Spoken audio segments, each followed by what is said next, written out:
was a Masai giraffe, comes from the slopes of Mount Kilimanjaro. Is named after King George, and it was only in the 80s when the then director decided that it was a bit too royalist to continue calling George, that it was decided that he should be called Gerald. Moving large animals like this is always going to be a nail-biting process. People don't do it very often. We do it with the vets do it with live animals, I'm sure, and in fact some of the gear we're using are slings which have been made specifically for moving live sedated animals around in the wild. Well, at the moment Gerald is having his most exciting day in probably 110 years. Because he's moving from one gallery on the ground floor in the museum to an upper floor. I mean, it's one of those objects where we have a pretty good idea of how it's constructed and how fragile it is, but we've done our best to sort of support it during the whole process.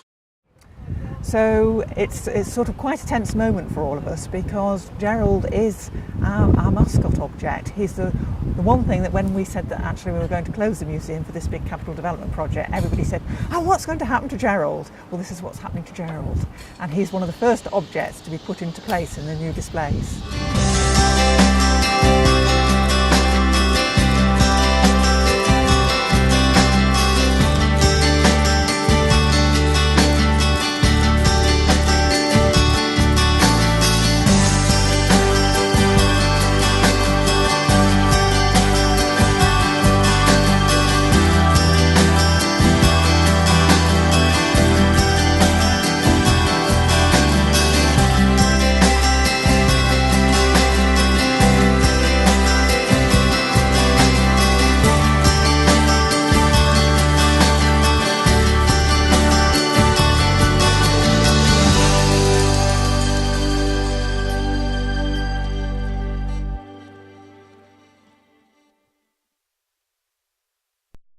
Well, I guess we've all been anticipating this day for a long time, and so in the last few weeks I've been looking forward to it with some trepidation.